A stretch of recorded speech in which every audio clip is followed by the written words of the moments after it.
Hello everyone and welcome to your horoscope for the week of April the 29th till 5th of May 2024. Well, we are ahead of of yet another very intense week, but this is where the intensity is also hand in hand with very powerful energy shifts. There's also a karmic activation where at the very end of the week Mercury activates the eclipse point, so that 19 degrees of Aries. So, however might have played out in our lives, and but of course not for everyone. Absolutely, there are still a lot of people for whom, due to their own very unique personal setup, it is still, in progress, let's say. However, Mercury going through that point does activate the informational side of all of that, where, for example, we process something, we come to an understanding, news changes things around, a communication, words, um, travels maybe, or an eclipse is a very fated period. So Mercury can represent very short distance travels. Aries, because there is some kind of need or some kind of, I don't necessarily want to say urgency, because this is Mercury going direct on its shadow path, but it comes through as rather urgent, and that can lead to fated encounters, that can lead to fate playing out. And besides this, Venus changes signs, Mars changes signs, and there is a very powerful conversation of tension between Venus and Pluto, one that will definitely complicate things around a little bit.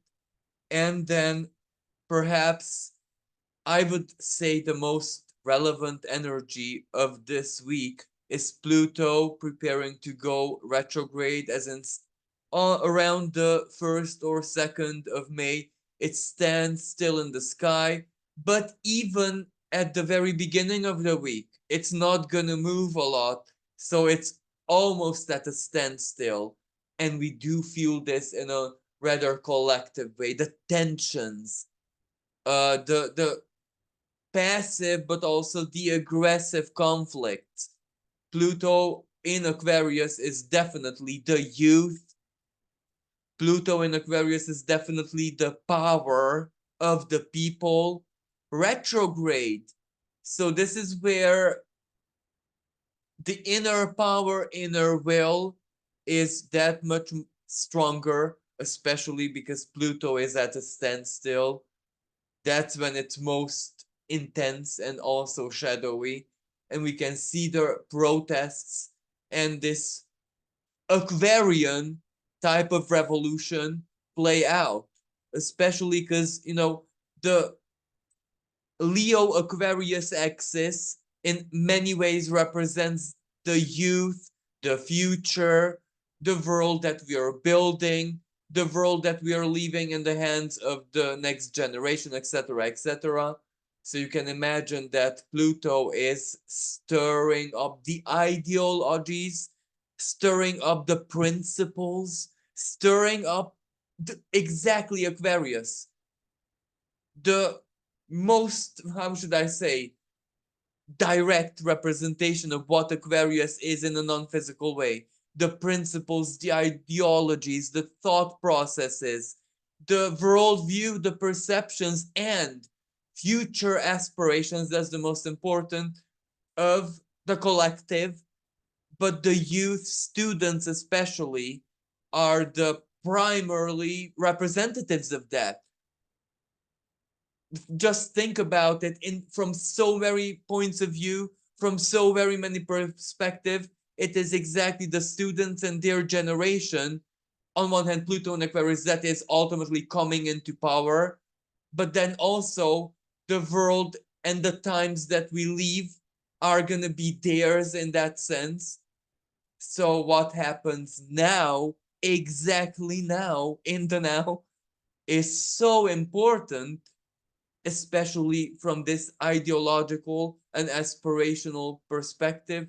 And then there is the ruler of Aquarius, activated strongly, intensely by Jupiter expanded.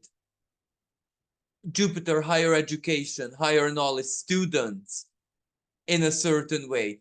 Then Uranus, the protest, the freedom of many things. Mercury retrograde in Aries, the freedom of the individual's right to speak, speech. Mercury was on and off and is gonna, for the third and final time, conjunct Aries. Not this week, the week after, but anyway, it's still there in the neighborhood. The rebellious nature, Aries, the rights, the sovereignty, the minimal acknowledgement of the individual, and that is the right to speak, the right to have a voice, the right to have an opinion, a vision, a view. So there is gonna, that side of what we're experiencing is gonna be very, very intense.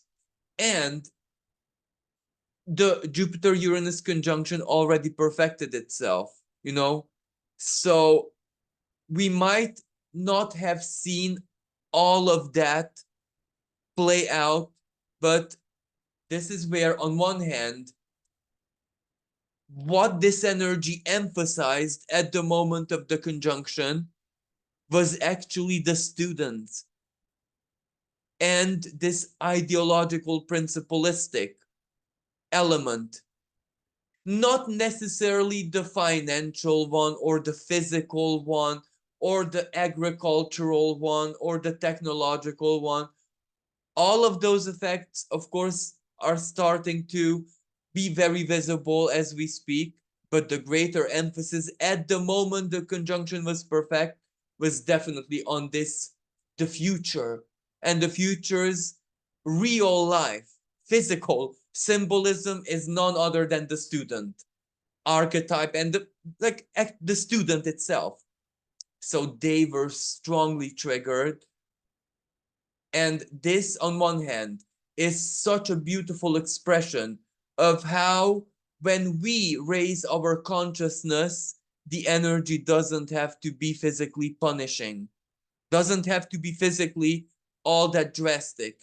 Even though the tornadoes and all of the flooding, the tornadoes, the calamity part was still very much present in the picture, but it could have been 10 million times more worse. And we're still not out of the danger zone because very soon Jupiter is rushing almost. It's at big speed. It's gonna get to that 29 degree of Taurus, which means it will send like a wave of energy in all of Taurus. And one of the great, how should I say, points is that 21 degrees where the conjunction took place. So that will be activated once again when Jupiter goes energetic, and then when the Taurus planets go over that 21 degree point. And the Taurus planets are going to be, well, Venus, then in its own turn, Mercury, the Sun, Moon. Actually, the Moon on either the 7th or 8th of May, the full moon, sorry, new moon in the sign of Taurus is going to be very close to that degree. It's going to be at around 18 degrees. So that will have an impact. Anyway, and then finally Mars will activate it much later on. So where I'm going with this is that it's not over yet. That manifestation is still ongoing. So don't be disappointed that we haven't seen something massive and spectacular, because I know that some astrologers actually anticipated like some extraterrestrial stuff that might be visible at this moment. Other astrologers very much anticipated the financial side. But anyway, there is still time.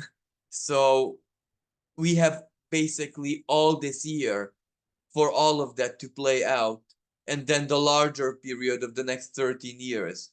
So there's that. But one of its very direct and easy to perceive ways was that student protest. So it highlights how our race consciousness actually affected the principle, and that the because it's a principle, it's an aspiration. Actually, the very esoteric nature of Aquarius, the water bearer. So the high aspirations, the hopes and dreams that are poured into our minds, into our mental sphere, for us to go after the dream executed. That is exactly the symbolism of the student, the future. So this is so good in a way that this energy is changing who we are in spirit. So that means our quantum leap is actually towards something really, really benevolent, something truly peaceful and constructive. But before, of course, that's the destination. But before we get there, we have all of this, what is going on right now, has to play out. Now, another element, which is, I find it very important, is at the very beginning of the week, on actually today, when I'm recording this in the 28th, Sedna enters Gemini. This is also an energy which really, really, really sparks up ideologies, the governing principles of everything. Because Gemini is like the rudimentary perception of life and everything in it. So that is where it's being triggered. Our principles, our thoughts, our perceptions are being upgraded. Now, if you want to know more about the Sedna ingressing into Gemini the second time, I have a video which I released in 2022, exactly especially dedicated to Sedna and how she will influence us. Feel free to check it out. Also, because in that video, I kind of foresaw, in a very indirect way, of course, and a very subtle way, the ideological slash religious conflict that is going on in the Middle East right now. So yeah, there's that side to it as well. A lot of energy packed into the sky, into just one restricted part of the sky. And then as we get to the end of the week, the moon will start conjoining Saturn, and then Neptune, then enter and conjoin Mars in Aries, because at the very end of the week, Mars will be already comfortably into Aries. And also, Mars is another, let's say, superstar of next week's astrological show, because it will activate that 0 degrees of Aries, the world stage. It rules Aries, god of war, Aries, North Node there. Now the ruler of the sign there, Mercury finishing its shadow. Mercury there, Chiron there, a lot of dwarf planets there, like Salasha, for example. So it's gonna be heated. And maybe we will see the element of fire play out very intensely in the world stage. The explosions from artillery and bombs and stuff like that, of course, is one way, but it can also play out as heat waves, as solar flares, very powerful solar activity. It can play out in very many different ways. So I would say let us begin this horoscope, where at the beginning of the week on the 29th, you can see that Mars is still conjunct Neptune. It is reaching that anaretic degree of the sign of Pisces, and after Mars, Neptune will touch on that this week as well. Now, this is very significant because Mars is the activator. And there is a fixed star at that very end degrees of Pisces, which is rather shadowy. So, psychologically speaking, emotionally speaking, our inner rest, our anything that has to do with our inner world might be in a way boiled up from within. It does not actually need any exterior events for this to take place. It can just come as a wave of emotion, as a wave of feeling, as something inner coming basically over us, surprising us. So this may represent tearful moments, but it, as I say, doesn't really have to be negative.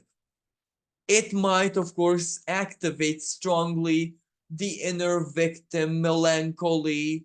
For example, remembering the loved ones who are no longer with us. But all of that is not necessarily anything bad in itself. It is like a cleansing release, or it is where by remembering them, we already have like a spiritual connection with their spirits. So that can be quite empowering, that can be quite soothing, calming from so very many perspectives. Now, of course, because it's Mars, the lower malefic, for many people it might activate that inner rage and Neptune, because Neptune represents the highest possible emotion. When we see that our highest principles, our dreams, our aspirations are not acting out the way we thought, you know what I mean?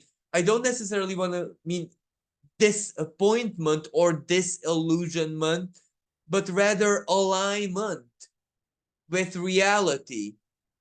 Because I'm very sure that we cannot really say that they're not playing out in our lives, because what we feed Mars in Pisces is what we get. We create our own reality, and how we create our own experience, we must not forget that. So I cannot really say that it's not playing out for us, but how is it playing out? That is the biggest issue here, because we are the ones who have to give it the charge. So rather than be disappointed with how our principles are playing out, because Saturn is also in the sign of Pisces, physical reality and the possibilities in our physical life setup, well, also plays a part. It also matters, and our past deeds. Saturn, also in the sign of Pisces, also matter quite a lot. But working with what we have and seeing that our dreams, our principles, what we believe in is actually manifesting in our lives, that gives us power. That is very, very empowering in so very many ways. But this energy is so powerful, even from a psychological perspective, when we influence ourselves, when we take control of our thoughts, our emotions, our faith, our principles, what we believe in, and direct them where they are needed. We give charge to them, Mars conjunct Neptune. But this is also a really powerful aspect in a not so favorable way, where what is true? Is there such a thing as truth anymore out there? Because Neptune, anoretic in the sign of Pisces, this is when we see a certain side of social media and the internet. Why the internet? The spirit of communion. When it's shared, everyone can access it. But what effect does it have on us? If it's full of deception, manipulation, and psychological charge, subtle, like the modern psychological warfare, well, you can imagine that it's not gonna represent the,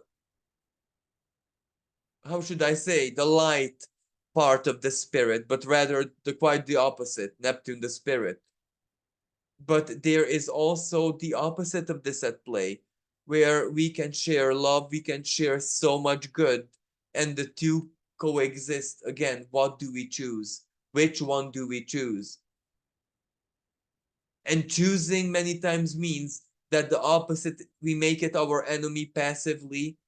But Mars, that is life, that is nature. Sometimes we cannot help it but fight for what we believe in, fight for Neptune, basically, the spirit of compassion, fight for love, fight for humanity, fight for the greater good, fight for our dreams and greatest principles. But how we fight is where we are called upon to have a lot of wisdom, Saturn in Pisces, and to take into consideration everything that the past and history taught us. So, yes, but it's a heavy energy. It can wash us away. For artists, for people working with the spirit, faith healers, for example, magicians, but not actually this time around any type of magician, even the illusionists. It is a very empowering energy where basically the spirit, the world of emotion, the world of dreams is calling to us to use its power, to give it a shape and form. Because afterwards, Mars enters Aries. If Pisces is the Omega, the Omega, then Aries is the Alpha. So something enters existence. First of all, just as energy, Mars, but that energy is so sometimes is everything that's needed. And Mars, of course, will enter its home sign of Aries. So that really puts Aries on fire. But we'll get to that in just a moment. We're still at the beginning of the week where Mercury is slowly but surely picking up speed. It's still at 16 degrees of Aries. And then Venus is at an erratic degree of Aries, preparing to go into Taurus just a few hours later. Now that is a very powerful energy shift. At 29 degrees and in Aries, well, we can sense a strong frustration, because that feels like frustration, our unmet needs, especially those of Aries nature. Like, for example, you had to, and this is where my soul sister actually experienced this last week. Like a traffic incident where you couldn't really speak your truth in a proper manner. You had to withhold your warrior energy. You can imagine how deeply frustrating that is. That's how it can feel like. But as I said, a few hours later, Venus enters into her home sign of Taurus, where she loves being. And in the sign of Taurus, Venus acts like the earthly Aphrodite, where love, pleasure, the principle of attraction, everything that we basically love has to have an embodiment, a physical manifestation. So usually this is a really, really good energy. This is the energy where physical beauty, physical attractiveness, and even other physical sources of pleasure like music, song, everything that is pleasing to the senses, to the eye, a bit hedonistic, of course, but not necessarily in a bad sense. So Venus in the sign of Taurus is usually a period associated with this. And even, in romance, in couples, this is when things get heated, but in the most pleasurable way. This energy is not necessarily lust, even though it has a lot to do with lust. This is where it's elevated lust, where with that lust, you compliment the partner or the person. You complement their Venus, you complement their soul even. So you can imagine that this is the energy of like earthly delight. Like, let me give you an example. This is where, let's say you're in a marriage, you could have a steamy romantic night with your partner, just in a very Aries type of way where you provoke them physically. So of course they will follow on, in a rather instinctual way. But you can Venus Taurus them, as in wine and dine them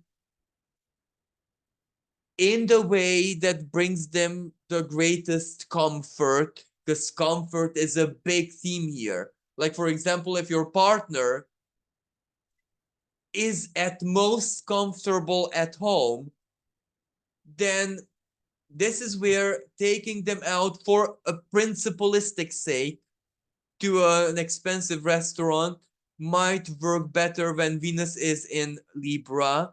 Principle, you know what I mean? Because you like how it feels like and the status, and that you guys are doing that, but it doesn't necessarily have to be comfortable, because some people maybe are at their most comfortable in their pajamas at home. So take that food home, because the comfort is the queen at this Venus, and you know what I mean. And then you can shower them with so much comfort and symbols of attraction and beauty and appreciation and all of that, where you can imagine that at the end of the night they will want to be yours desperately. That is more like Venus and Taurus. Or that the classic thing where, don't just tell me you love me, show it. Well, in this case, you kind of have to show it in a physical way, where either that means present, gift, attention, or lusty type of, appreciation. So this is the energy which does that. However, at the beginning of the week, we might not get the most delightful expression of this Venus in Taurus. Why? Because, well, as soon as it enters into the sign of Taurus, it will start holding a square, a conversation of tension with Pluto in the sign of Aquarius. Now, Venus is powerful in her home sign, however, Pluto is still Pluto. So this is where little bit how Persephone came to be mired up in Pluto's desires, let's say. The pomegranate seeds. I know that some myths say that she was basically a victim abducted, while other myths, and this is where I personally vouch for this other, where they became attracted to each other. So it was their attraction and falling in love with one another that mired them. The pomegranate seed was basically the means to somehow fall into each other's arms, to blame something, you know what I mean? So this might represent very powerful, irresistible attractions that kind of complicate things a lot. However, they are based on a certain truth. The attraction is, when the attraction is there in mind, Aquarius, or in even principle, why not, or curiosity, Aquarius, or something just comes surprisingly, because the Aquarius energy is the representative of the unusual, extraordinary, even weird. I never thought I would with this type of person, type of energy. So they're the revolutionary, the rebel, the bad boy or girl, the weird boy or girl, the different, the futuristic, the non-conformistic, And very much so sometimes even the hippie, even though the hippie archetype, let's say, can be placed in so very many parts of the zodiac. Actually, on in my personal opinion, all of the 12, because there are different types of hippies, and you know what they represent, their type of rebellion, their type of freedom, their type of living life in a very natural way. There are different expressions of that.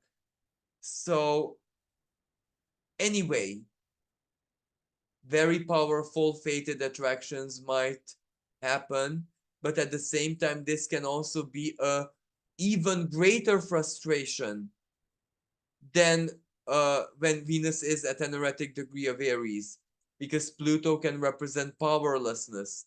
This is where you have to, for example, you have to accept that for you don't meet certain criteria, and either you change or abandon what you desire.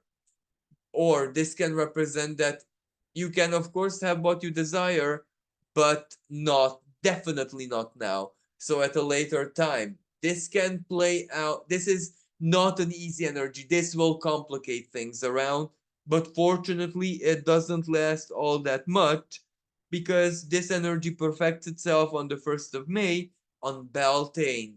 So you can imagine the Beltane type of energy. It's not going to be very easy. And just the day after, whilst they still hold this conversation, Pluto is going to be stationary, retrograde. So very fired up. And this Pluto will demolish Venus. So what does this mean? If Venus is overwhelmed by desire, well, the desire will succeed without a doubt. This is when, there's those infidelity excuses that I just simply couldn't help myself. The desire washed over that. This is exactly that type of situation. And this is where I don't want to justify this, but Venus has no chance to resist Pluto. So when they say that they had no choice, in a certain hormonal or sensory way, they are actually saying the truth. But of course, this isn't a good excuse for everyone. But this can, of course, play out the opposite way, where the senses are shut down in a strong, frustrative way. So, yes, either this or that, but it's a very intense energy where something washes over us. Strong emotions, strong senses, strong desires. So, yes, it's definitely not easy. So, let's just go to the 30th, where Mars is. Oh, you cannot see it on my screen, so I'll just go to the 31st. Is in the sign of Aries, so his home sign. Now, things are very heated on the world stage. In that sense, Mars in his home sign is actually, I don't necessarily want to say bad news, but things are going to amp up. But this, again, doesn't have to play out in the worst possible way, because Aries is the warrior, right? But there's also things as warrior of love, warrior of peace, warrior of truth, warrior of justice, warrior of, and you know,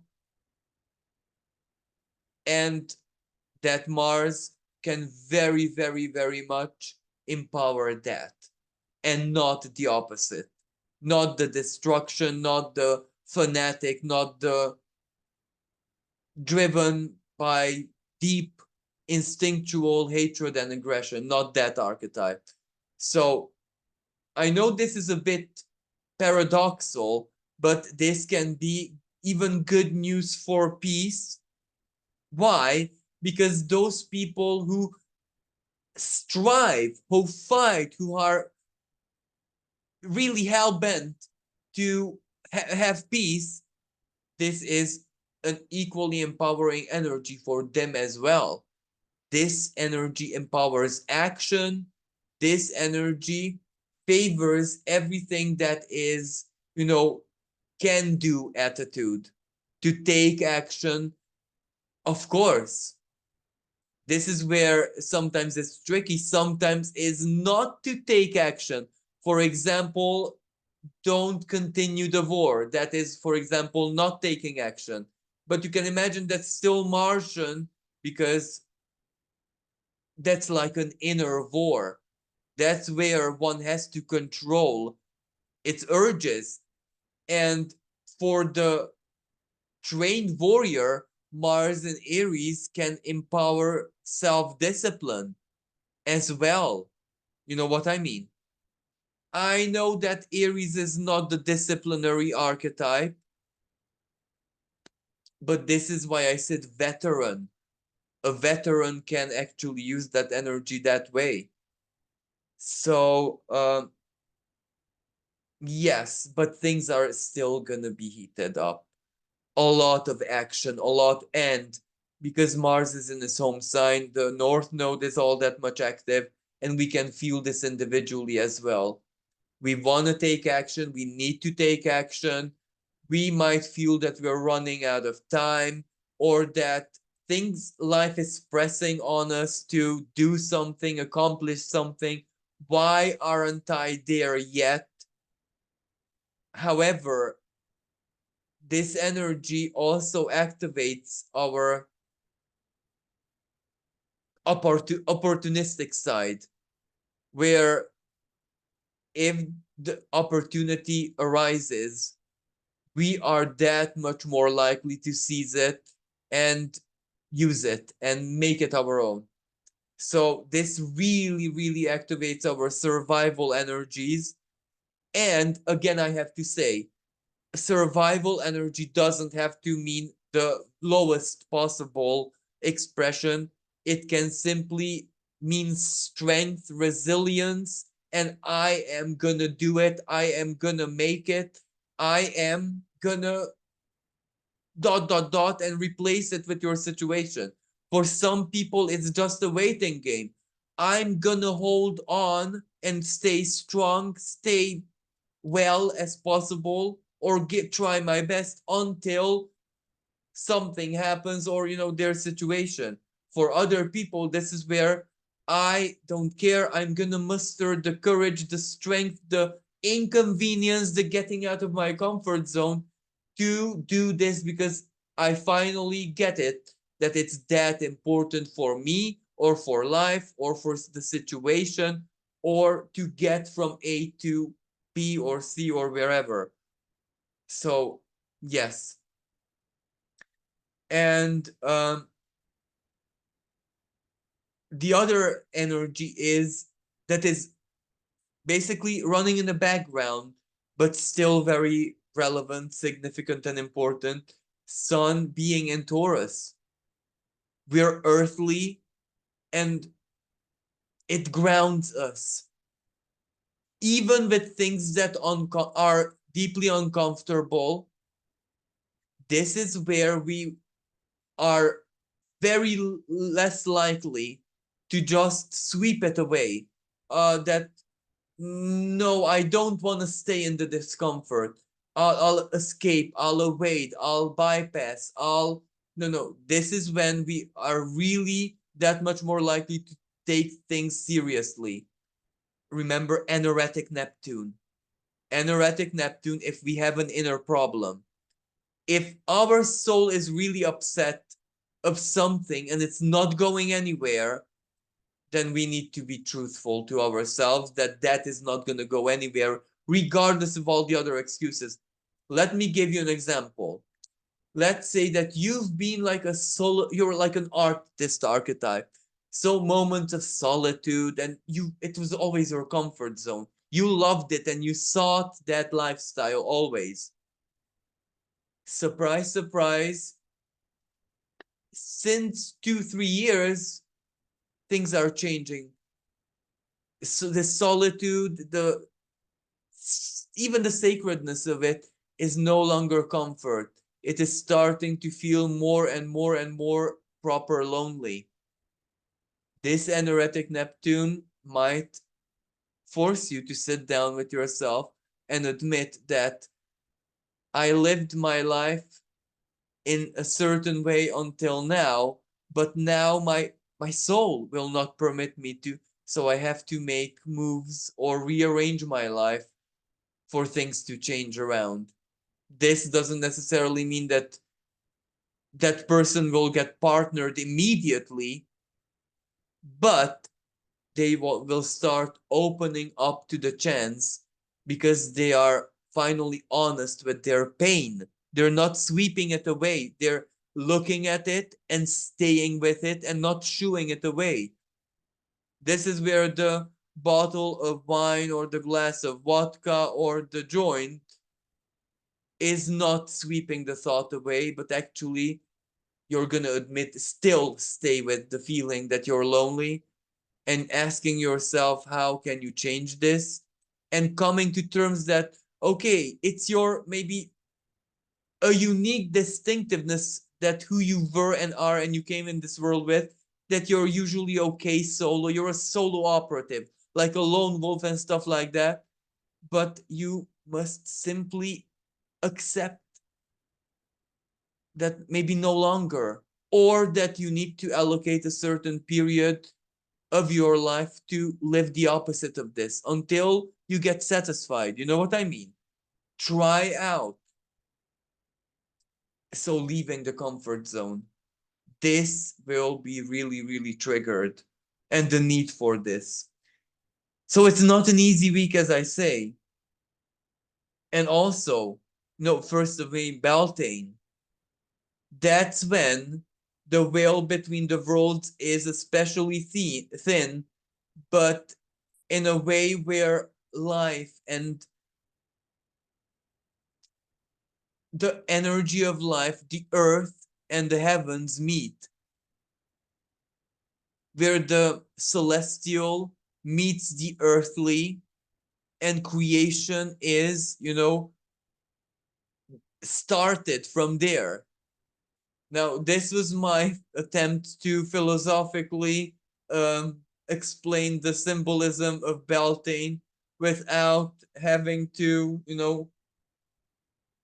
say the obvious. But of course, this is when where the reproduction principle, the festival of love, the day of fertility,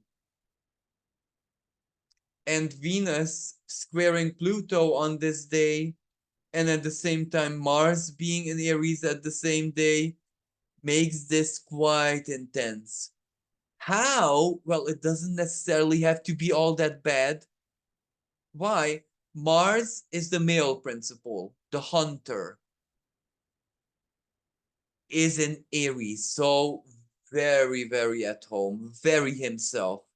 Venus, however, she is also at home, and together, roughly, they're kind of holding a semi-sextile. So each of this planet comes with what they represent in a very powerful and rudimentary way, but also elevated way. So dishing out what they are maximally. And Venus is the hunted. If Mars is the hunter, Venus is the hunted. And the two have to meet for their union to be consumed. So you can imagine that this Beltane, um, the attraction principle is truly electric. The air is electrified by this. And while this is symbolic for, love and fertility and stuff like that, well, this can be absolutely the same way in any other area of life, because Mars is how we get things, Venus is how we desire things and how we accept them in our lives. So you can imagine that this will have manifestations We will attract things, people, we will attract something into our lives, chances are, but it might be extremely intense, unusual, or highlight a big truth, which might not be a comfortable energy. And also, Pluto is conjunct the moon at the same time on this Beltane. So that's emotionally very intense. It can be in a lustful way, it can be in a conflictual way. For example, someone at work having to make a big decision, either they leave out of principle or they stay and accept compromise. So this doesn't necessarily have to be lustful, but very emotionally intense, where we either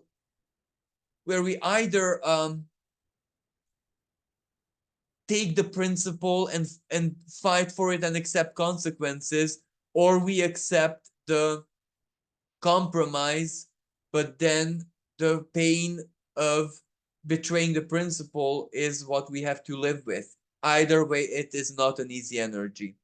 And then on the second, well, Pluto is standing still in the sky. You see the little S here, and preparing to go retrograde. Now, this Pluto retrograde is going to be quite an intense one. Well, on one hand, it will go back the 2 and 1 until 0 degree of Aquarius. That part is just going to emphasize once more the Aquarian activation. What its large transit in Aquarius will mean for the next 20 years. So what already took place, it will just re-emphasize, both individually in our power games and everything that we have to do or decide for our future Aquarius, but also collectively. AI and all of that stuff. And retrograde repair mode. So everything that is wrong with them gives us a chance to repair. But towards the end-ish of September, it will retrograde back to that 29 degree of Capricorn. So that's going to be intense. Because, everything that has to do with centralized power. Who holds power in the world even? Because that's Capricorn, the leadership. Within countries, within alliances, then basically the whole world, the power games. People versus centralized power. That theme is going to be intensely, strongly reactivated, but fortunately for the last time. And then from the 11th of October, Pluto will start making its way back into Aquarius, staying there for good. But when Pluto will start moving forward, especially in Aquarius, again, the Aquarian themes will be re-highlighted. So again, artificial intelligence, everything that has to do with technology, internet, the principalistic evolution of all of humanity, our aspirations, our goals as one collective. So again, very, very, very powerful energy. And also Mars, as soon as it enters the sign of Aries, it will start holding a sextile with Pluto. And Pluto is Mars's higher octave. So this is a powerhouse. This is a powerhouse. Well, on one hand, Pluto is retrograde in Aquarius. So the power of the people, protest, revolution, rebellion, fully ongoing at this moment. So it deeply empowers that. But at the same time, there's also centralized power who is going to be very, very strongly provoked and challenged. Then there is, and Pluto, remember, is stationary, standing still in the sky. So very shadowy. Protest, revolution, all of that is going to be very much highlighted. Then there is Mars in Aries, fire, heat, anger, conflict, sextile. This leads somewhere. The outlashes, whatever that means, however that will play out, will lead somewhere. But at the same time, the power of the people will also lead somewhere. But at the same time, peace efforts, humanitarian efforts, warriors of truth, justice, compassion, all of that, that also leads somewhere. Because a sextile empowers everyone who takes action, good or bad. So this is why I'm not even going to dive into this, because as I said, it empowers action, good or bad, it will not matter. Let us hope that there is much more goodwill in the world and inside our collective psyche, collective mind, Aquarius, than bad. And let us hope that this will be a great saving grace, that miracles will be born due to this energy. Especially that this sextile will only perfect towards the end of the week. So it will stay with us. It's good. And personally, it gives us a lot of power.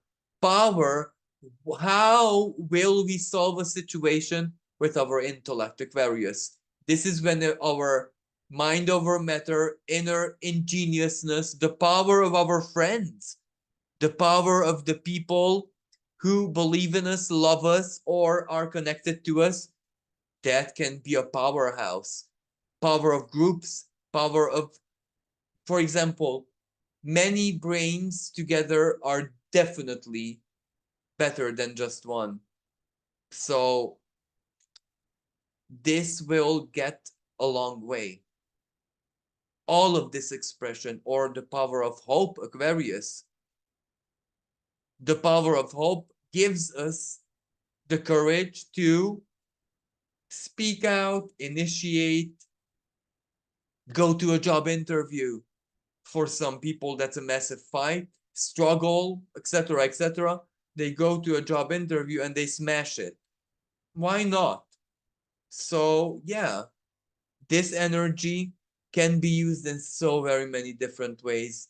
And it is deeply empowering, especially everything that has to do with technology, friends, connections, people, um, your own ingeniousness, uniqueness, your own, I don't even know, eureka moments, epiphanies, brainstorming, technology, use of technology, know-how of technology, innovative spirit, all of this, it can be used beautifully now.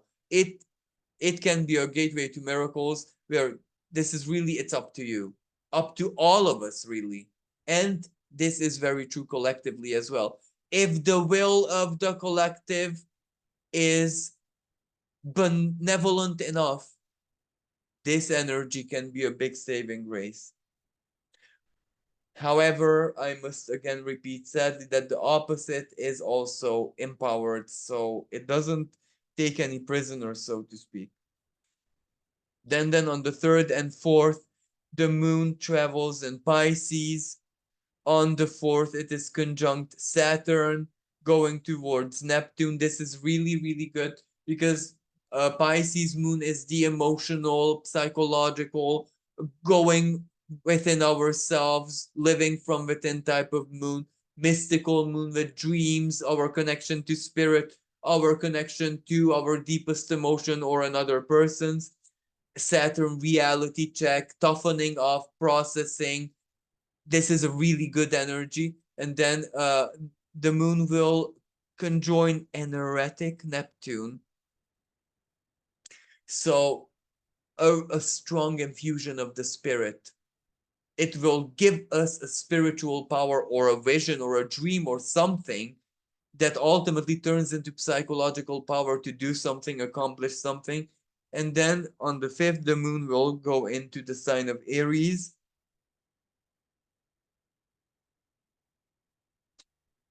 Now the fifth is important for more than one reason. But on one hand, as you can see, Moon will immediately conjoin Mars, meet Mars in the sky.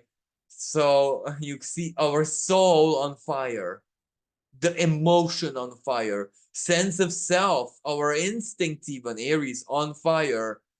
So absolutely.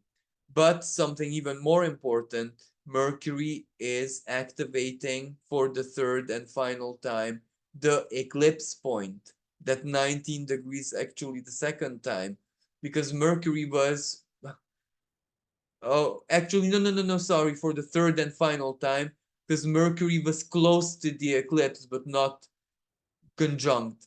So yeah, as I said earlier in this recording, communication, news, or travels, or your own thought processes, processing something, clarity in something, figuring something out, sense of direction with the theme of the eclipse. And we will also see this playing out collectively. Some big news hitting, circulation of big events. Even though yes, big news, and it is definitely something is going to be viral and it will hit everyone's TV or media or whatever. We must not forget that an erratic Neptune means deception, lies, smoke and mirrors, and psychological warfare, almost like mind control to its maximum potential. So, you know what I mean? What can we actually even believe something? With an erratic Neptune, this is where it's like a dream reality. Nothing is what it seems. Nothing has a very clear meaning, yet everything has a higher meaning.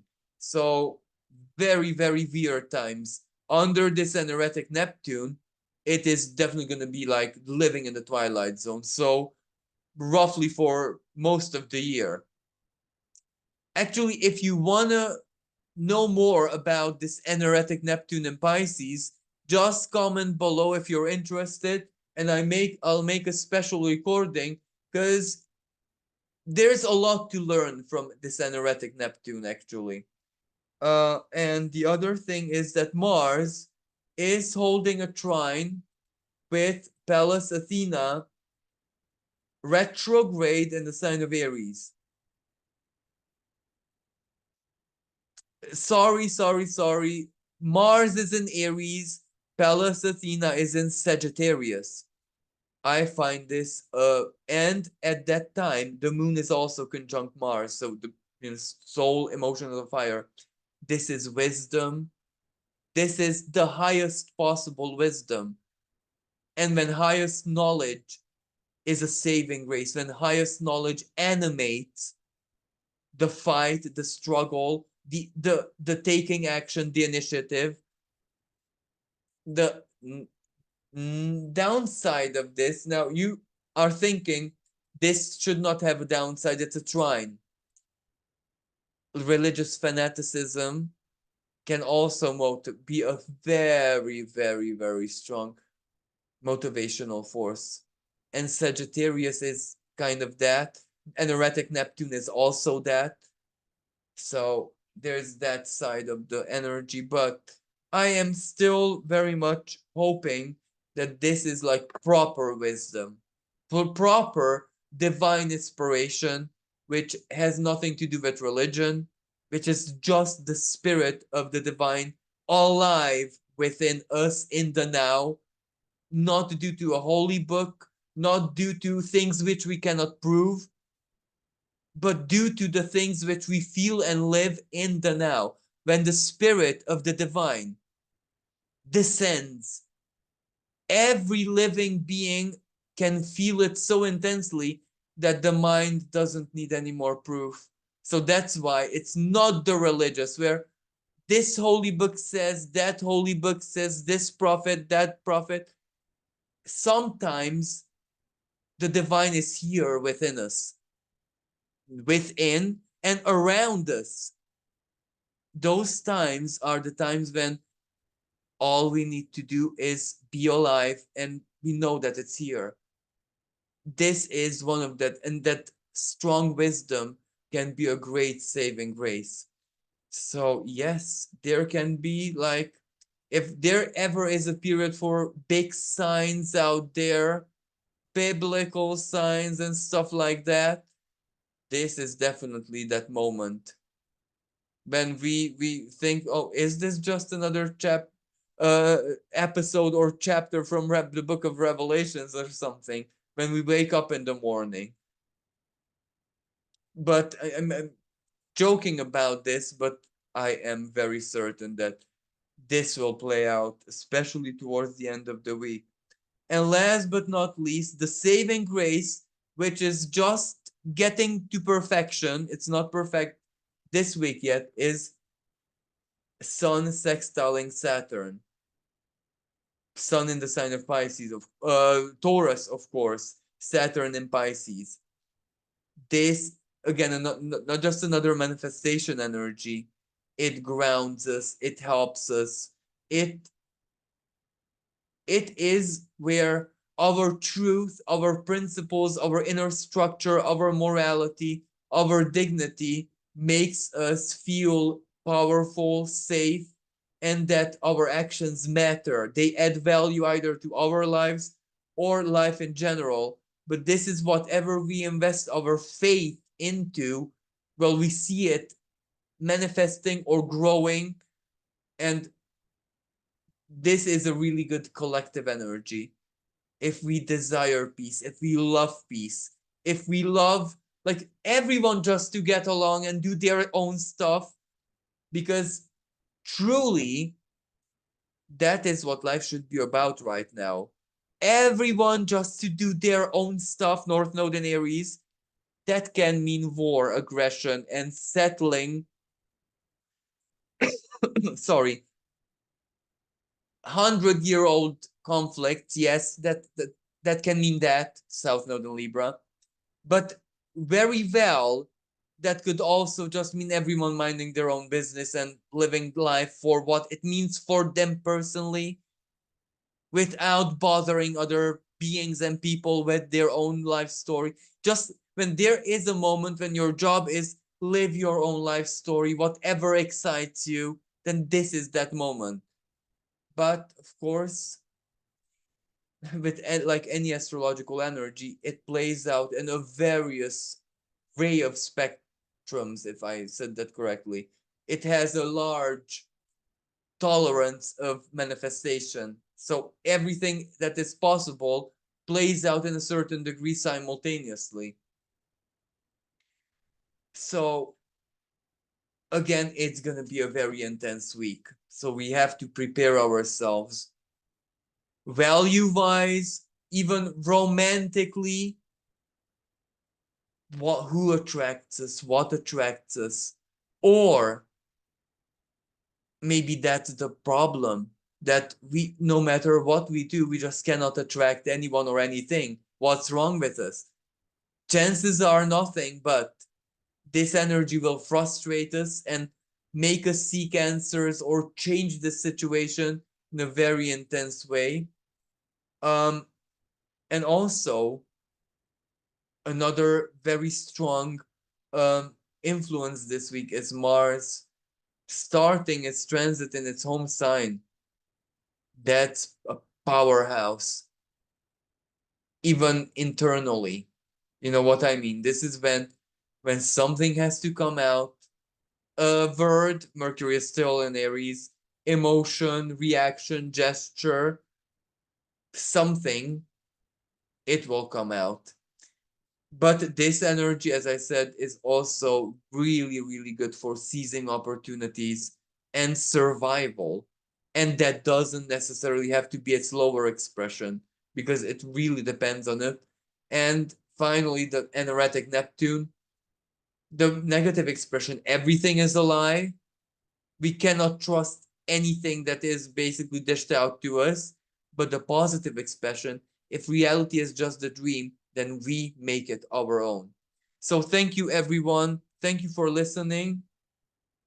Thank you for all the love and the support. And until next time, bye for now.